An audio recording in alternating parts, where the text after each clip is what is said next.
Hi, Kevin Posey with the Urban Cycling Institute. Today I'm riding the back half of the Cades Cove Loop Road in the Great Smoky Mountains National Park. That park straddles the border between the U.S. state of Tennessee and North Carolina. The road is closed to cars today, which is unusual. They only do it on Wednesdays, and I'm taking full advantage. Now this morning, there were a lot of people out here riding bikes, walking. This afternoon, it's about I think it's about 6:30 p.m. It's a lot quieter, a lot more wildlife near the road. I've already seen a couple of bears, a lot fewer cyclists. So enjoy the ride. You'll see some interesting things that may pertain to cities, strangely enough. And that's despite the fact that we're nowhere near a city.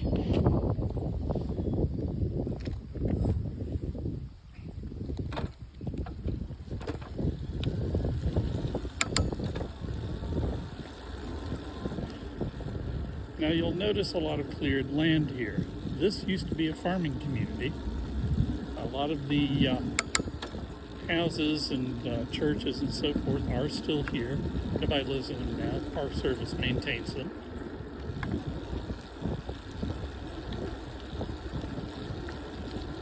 This land was acquired by the federal government for the park in the 1930s.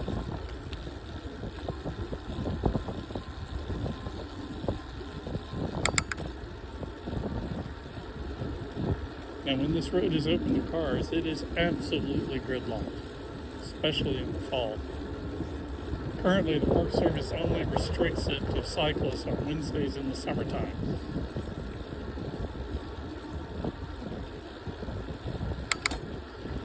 Now, the interesting thing about this road is it is one way, and it's very much one lane. It's about the width, though, of a typical Dutch two-way bike track. Some folks hiking.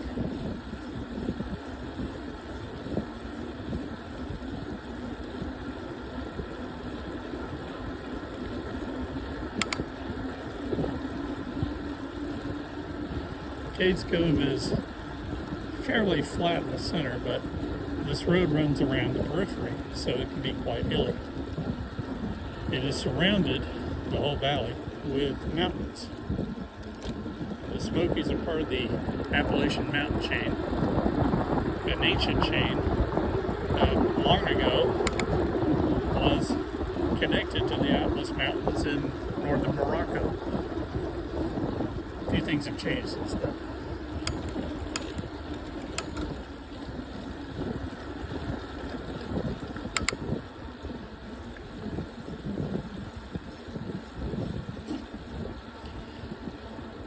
I'm currently riding an e-bike, and a lot of people who are here today have been riding e-bikes. Most people, I think, are bringing their own, but you can rent them at the campground store. Problem is, if you come here in the morning trying to do that, you're probably in for a long wait.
I'm just going to let those folks get on ahead because I want to show you this sign.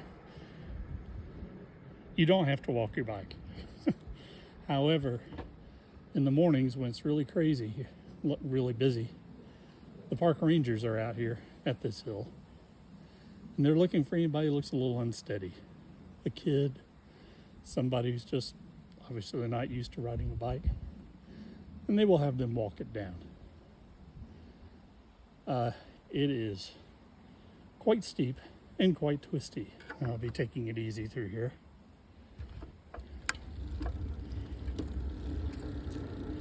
Now I know this is awfully hilly, but imagine if something like this connected cities, towns, and villages throughout the U.S. European countries are doing that, building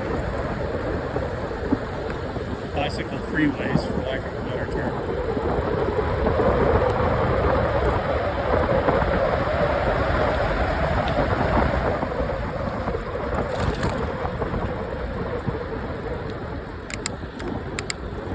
But so far in the U.S., that's not happening. You can find decent bike infrastructure in some cities, certainly not all of them. But rarely do you see good bike infrastructure connecting cities. Now there are bike paths that have been built on top of former rail lines. However, they rarely go into cities. You know, they'll run for a stretch in the countryside, but they don't really go from one place to the other. There are some exceptions, but by and large, they serve a recreational purpose. Just as this is purely recreational. But it does show how nice a connection between cities could be if you just get it away from the cars.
So this is an example of one of the old homesteads that's being preserved.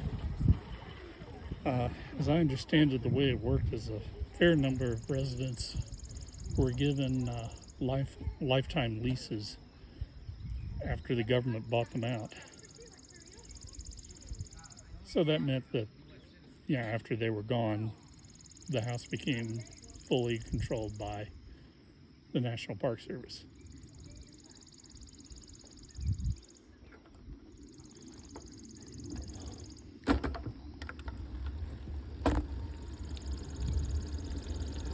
You'll notice there's some dark clouds out there. It's not supposed to rain. However, in the mountains, the weather is very changeable.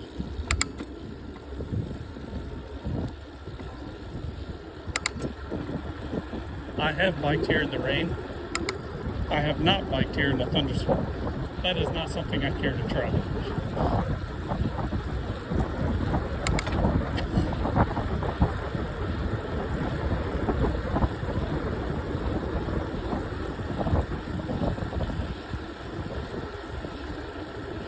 This is being filmed on an iPhone 14, which has image stabilization, so hopefully nobody's getting motion sickness watching this.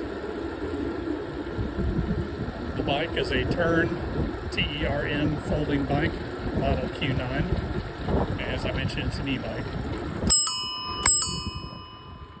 On your left. On your left.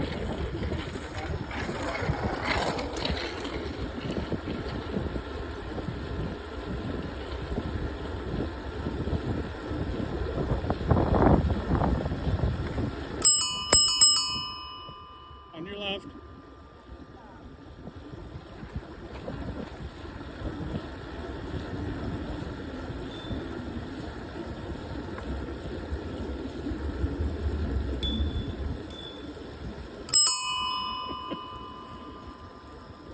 That is a genuine Dutch ding-dong bell I have on my bike. On your left. Stay right. Stay right. There you go.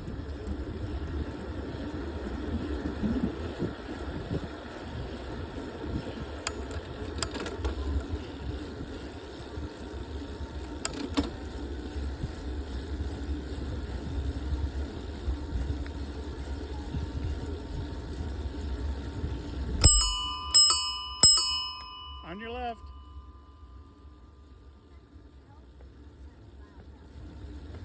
I like the bell. Thanks. Comes from the Netherlands.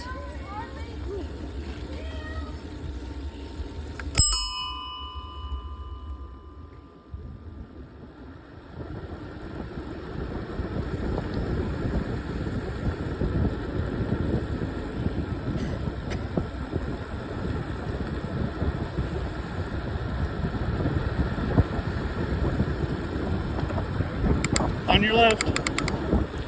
Stay right.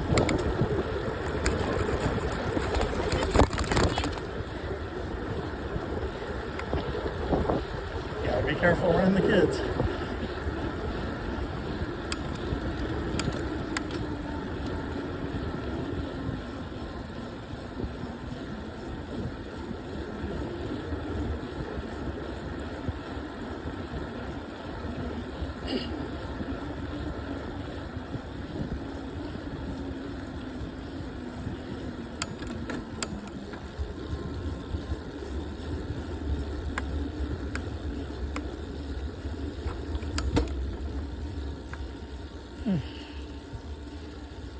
I'm impressed that those kids are doing this, Luke.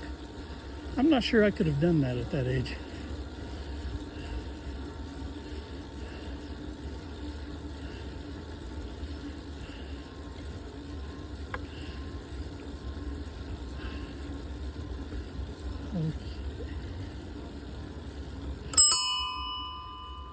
On your left.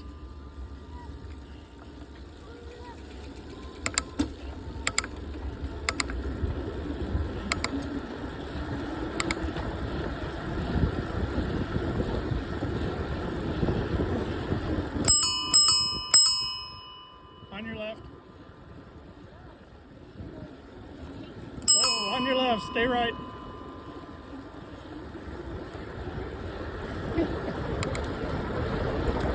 A lot of kids out here.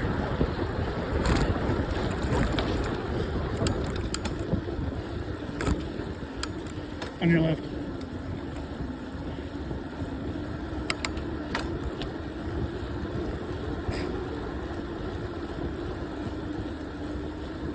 I am glad that the kids are wearing helmets.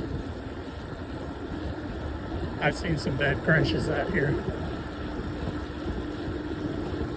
People get going and they hit the brakes a little too hard, and physics takes over.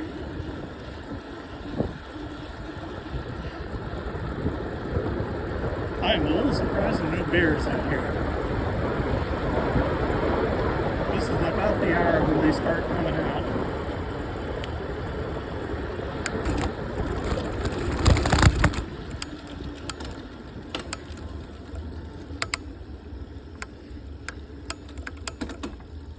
But that's the way it is with bears. They keep their own schedule.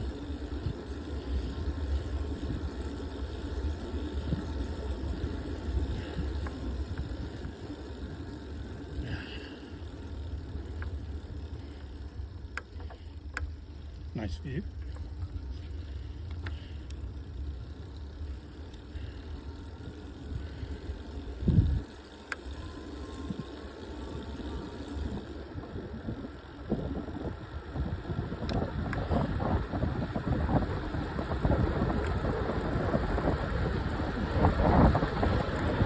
Now, I mentioned that dedicated bike routes are being built through the countrysides in countries in Europe.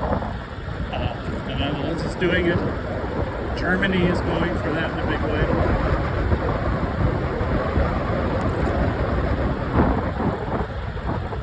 It's all still fairly new.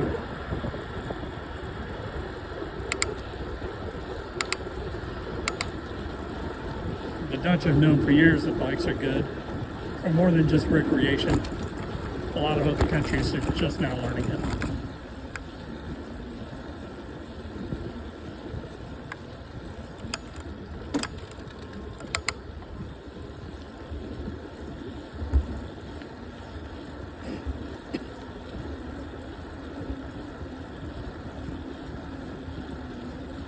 You'll notice the vegetation here is quite lush.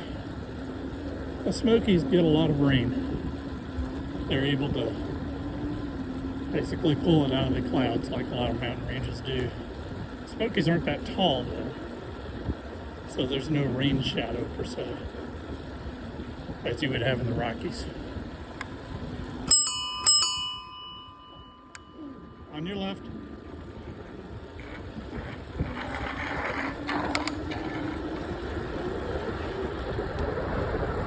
Sometimes it's the adults that get in the way.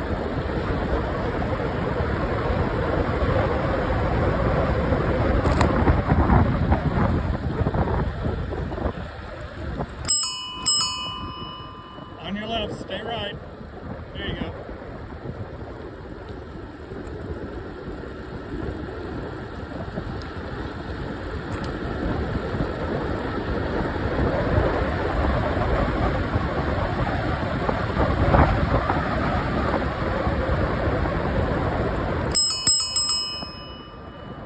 On your left, stay right.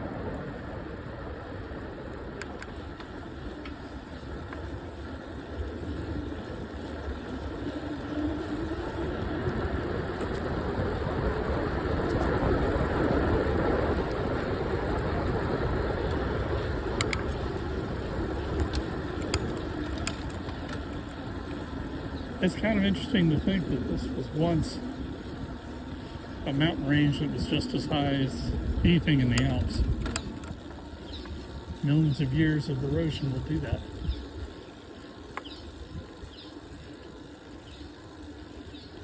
And in the last ice age, you had, well, snow caps. I'm not sure they could be called glaciers. I don't think they were year-round necessarily.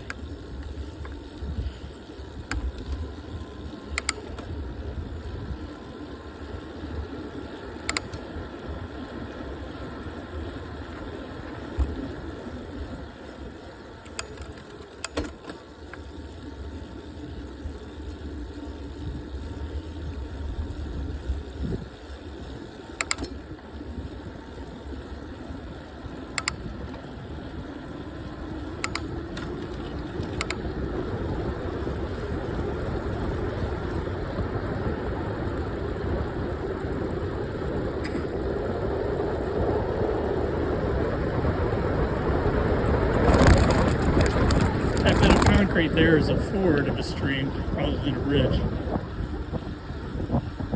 There's a pipe under it, but when it's been raining a lot, the water just flows across the road.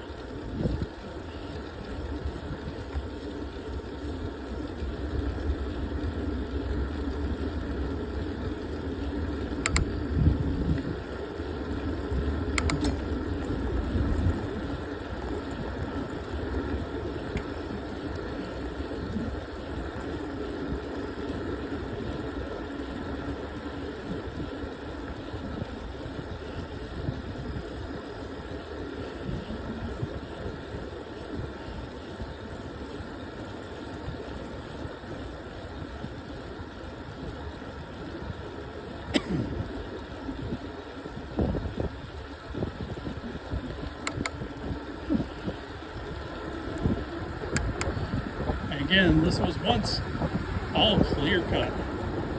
These trees came along after the Park Service took it over, because this was an agricultural community, and they used every last bit of fertile ground that they could get hold of when you get up in the mountains, it's just rock with a thin layer of soil, of course. There was a lot of timber cutting going on in this area. In fact, it was originally opened up to public access beyond those who just lived here by railroad companies, or rather lumber companies that built railroads to get up here and extract the timber. And the old tracks are, of course, long gone, but the roads that come here now run on their old rail bed.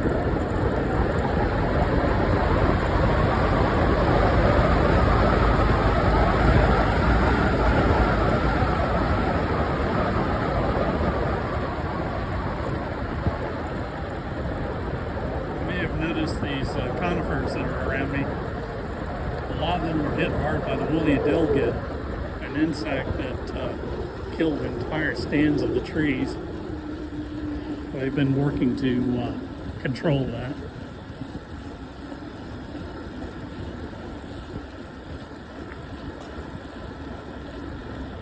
Of course, climate change is also having an impact. A lot of these conifers cannot take the heat, so they're retreating up the mountainsides.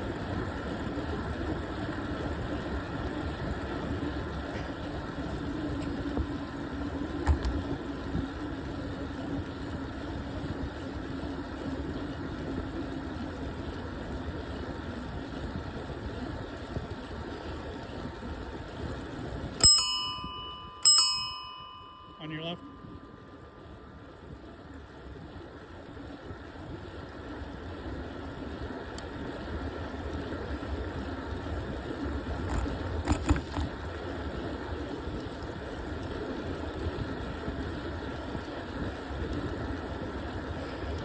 You may have wondered what that mound was in the middle of the road there. That was where the horses have been. You can rent horses here. You don't ride on the road, you ride in the field.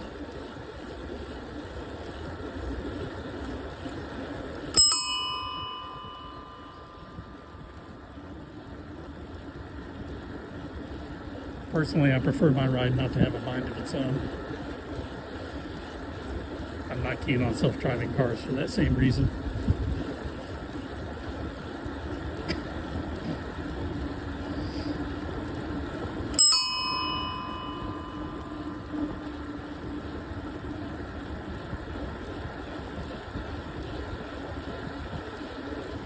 So I'm going to head towards the campground store, and that's where I will leave you.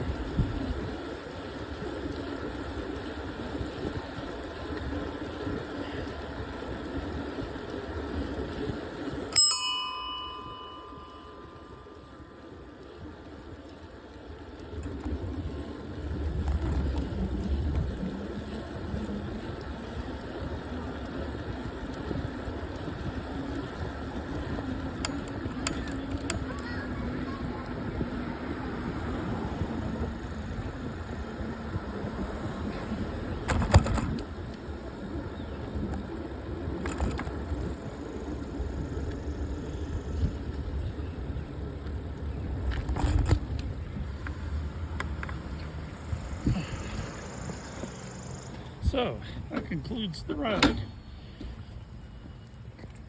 Hope you've enjoyed it. I know I did.